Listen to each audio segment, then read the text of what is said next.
아, 제6절 리더십입니다. 리더십은 여러분 책 229쪽에 있습니다. 이 조직론 제3편에 있는 제6절 리더십인데요. 저는 학교 다닐 때 이 리더십이 왜 조직론에 있는지 이게 좀 혼동이 됐었는데요. 그건 아마 제가 조직론을 잘 이해를 못해서 그랬던 것 같아요. 이 조직이 뭡니까? 조직이란 둘 이상 A, B, C, D 그죠? 이런 둘 이상의 사람들이 모인 게 조직입니다. 이 조직이 어떤 성과를 달성하기 위해서는 그 조직에 있는 리더의 역할이 중요한 거겠죠. 그래서 이게 조직론의 학습을 하고 있고, 인사행정은 뭐죠?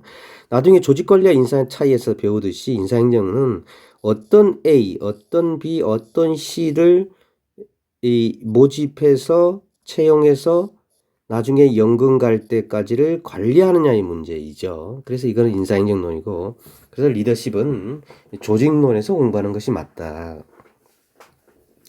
이 리더십 공부는 제가 이 표에 그린 이 L은 F의 함수란 거를 잘 이해하시면 리더십 공부가 되게 쉬워요.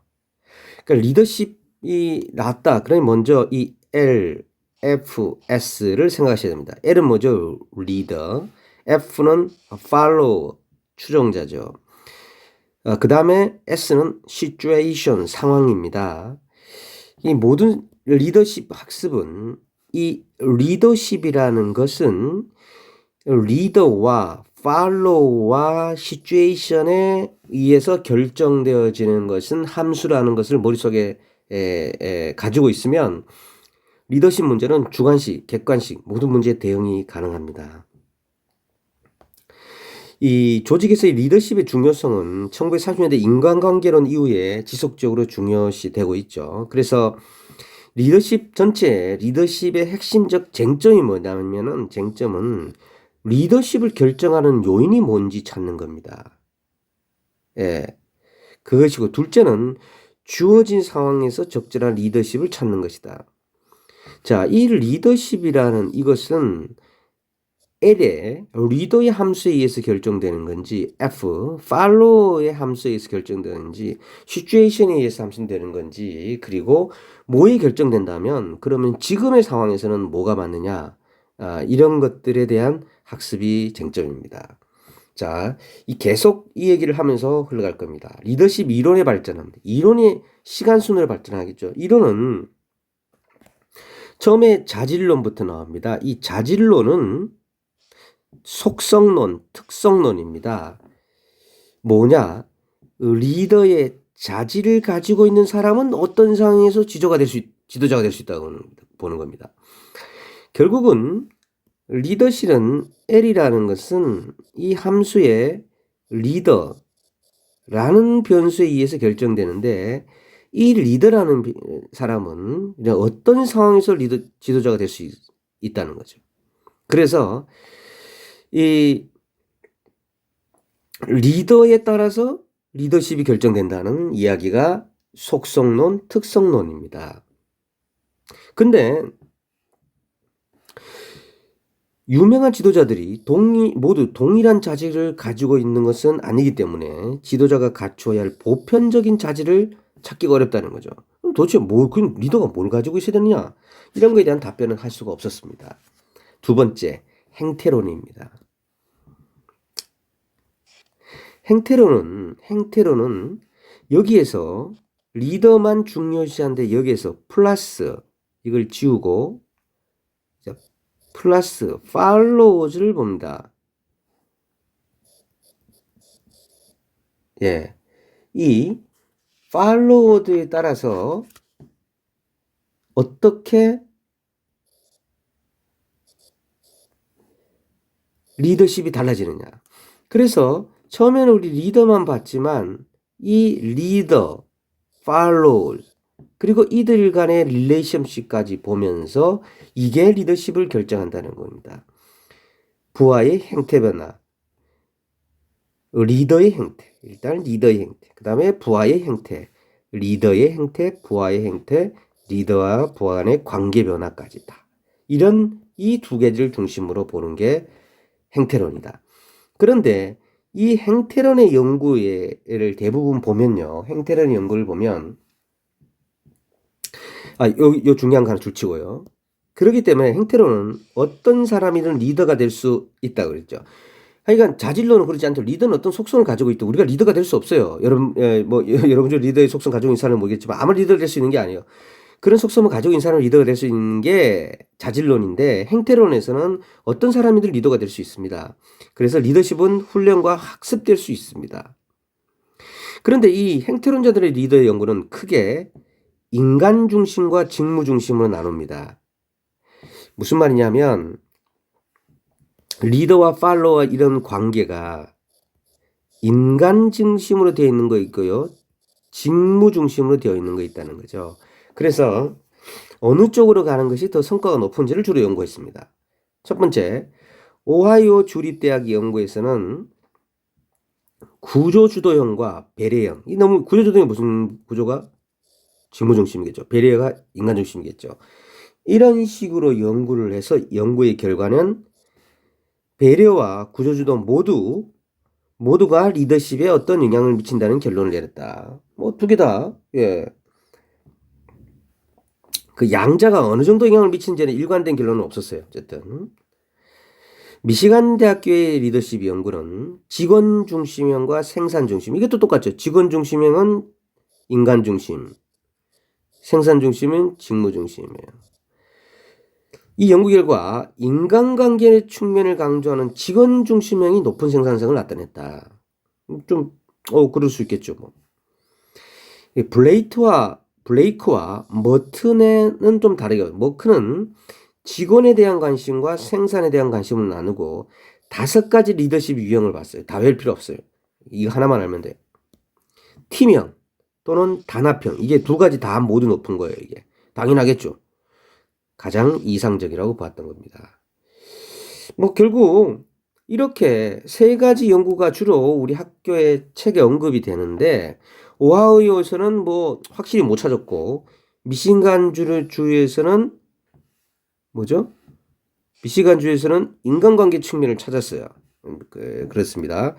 블레이크와 머튼의 관계만 연구에서는 주로 이 팀형이 최고다. 팀형이 2개 다 높은 거다. 이랬다는 거죠. 미시간주에서 미인이 많이 사나요? 자, 상황론입니다. 상황론은 좀 달라요. 상황론은 여기에다가 아까 얘기한 거에다가 리더의 상황을 하나 더 추가하는 겁니다.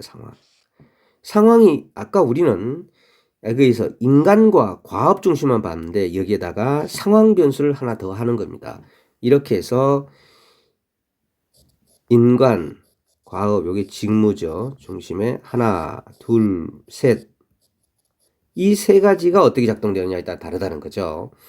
첫 번째 피들러의 상황 이론을 보면 피들러는 비슷해요. 여기에 위에서 상황만 하나 들었어요. 상황 하나 들으니까 피들러는 상황이 매우 불리하거나 매우 유리한 경우에는 임무 중심형. 다시 말해서 매우 유리할 때는 이 과업, 직무 중심형이 맞고 중간 정도일 때는 인간관계론이 맞더라는 거죠. 이걸 발견했다는 거죠.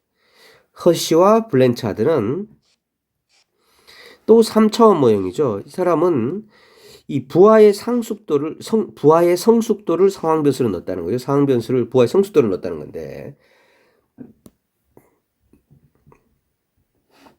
연구 결과 부하의 성숙도가 낮거나 높은 경우는 과업 중심형 리더십, 성숙도가 중간인 경우는 인간관계 지향적 리더십이요. 비슷하네요. 이거랑 비슷해요. 그 다음에 하우스의 경로 목표 모형입니다. 이 하우스는 이 목표를 달성할 수 있도록 목표가 여기 있단 말이에요. 여기 부하가 있다. 그럼 어떤 경로로 가야 될지 이 가이드 하는 게 뭐죠? 이게 리더의 역할이라고 얘기한 겁니다. 경로 목표라는 용어는 지도자는 부하들의 업무의 경로를 명확히 해주어 목표에 이르는 과정을 용이하게 해야 된다는 의미라는 거죠. 이 모형은 리더십을 지시적 리더십, 참여적 리더십, 후원적 리더십, 성취적 리더십으로 구분하여서 설명을 했다. 어쨌든 그런 게 있었다. 자, 리더십 대체 이론입니다. 리더십 대체 이론은 없는 책에 없는 내용들이 이게 언급하지 않은 책들이 좀 있습니다. 비교적 미리 이 커와 점이어의 이론은 1978년도에 나왔지만 이 한국에서 소개된 건 사실 비교적 최근에 많이 다루지 않았다. 그래서 없는 책들이 좀 있는데요. 자, 리더십 대체 이론은 리더십 대체물 접근법이라고 불리는데 기존의 리더십 이론과 달리 리더십과 관련성이 낮은 조직의 상황적 요인을 규명하는 거죠. 그러니까 리더십과 별 관계가 없는 것들이 어떤 것들이 있는지를 오히려 찾는 겁니다. 여기서 여러분들은 두 가지 이론을 중요시하는데 첫째는 이 커와 점이어가 대체물과 중화물이란 그럼 대체물이 뭐고 여기서 대체물이 뭐고 이 중화물이 뭐라는 걸 아는 게 중요합니다. 첫째, 대체물이란 리더 도움 없이도 부하의 역할과 임무를 명확하게 하여 구성원에 대한 통제 효과를 가져오는 것을 말하는 겁니다. 그러니까 리더가 없어도 돌아가는 거예요. 그야말로 리더가 없더라도 너무나 잘 돌아갈 수 있는 상황. 그게 리더십 대체물이라는 거죠. 그 리더십 대체물이 있으면 리더가 전혀 움직이지 않더라도 그 일이 잘 돌아가겠죠. 어떤 거냐? 부하의 능력, 아주 능력 있는 리더, 높은 전문성 성향을 가진 리더. 이런 사람들은 부하가 없더라도 리더가 잘 하는 거예요, 오히려. 그러니까 명확하고 반복적인 과업. 거기에 리더가 도와주거나 안 도와주거나 똑같죠. 그런 경우는 사실 리더가 있으나 마나한 것이라는 겁니다. 이게 리더십 대체물이에요.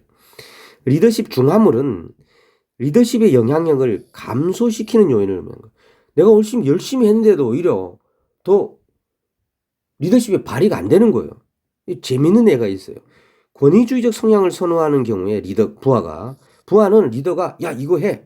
따라와. 너 책임질 거야. 이런 리더를 더 좋아하는데 부하는 리더는 여러분 저는 자율형이고 여러분들을 배려하는 리더가 되겠습니다. 이런 경우에는 오히려 리더십이 배려하는 리더십을 해봤자 다시 부하들에게 전혀 도움이 안 되는 거예요. 이게 중화물이라는 겁니다. 이 두 가지는 꼭 잘 알아두셨으면 좋겠습니다. 리더십 대체물과 리더십 중화물에 대한 내용입니다. 자, 현대적 리더십의 유형을 보면요. 현대적 리더십에는 카리스마적 리더십, 이런 것들을 여러분 좀 읽어보고 제가 설명한다고 해서 그게 도움이 안 돼요. 카리스마적 리더십, 변혁적 리더십. 변혁적 리더십은 뭔지 한번 보면,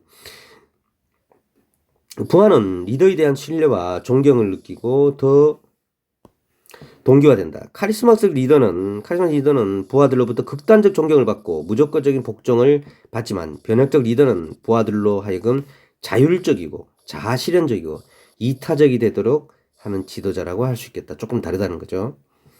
한번 쭉 읽어보시고 거래적 리더십은 어떤 거 있죠? 상호 교환이 발생하는 겁니다. 내가 너 500원 줄 테니까 너도 500원어치 일해. 그래서 타산적 교환 관계가 발생하는 게 변혁적 리더십이다. 추종자의 역할을 강조하는 게 팔로우십이다. 팔로우십은 상식적입니다. 쉬운 내용인데요. 리더십은 이 정도로 하면 제가 모두에 말씀드린 리더는 F의 L 리더, 리더십은 리더, 팔로우 시츄에이션의 함수라는 것을 잘 생각하시면 리더십 문제는 놓치지 않겠습니다. 제 책에 이 총체적 품질 관리와 균형 성과표가 있으니까 여기서 한번 다 설명을 드리겠습니다.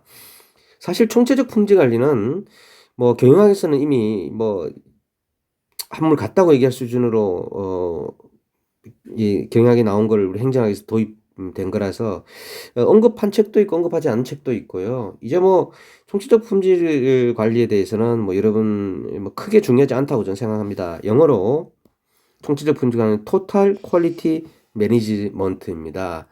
뭐 너무나 상식적인 이야기인데요. 잠깐 설명해 보면 이런 거죠.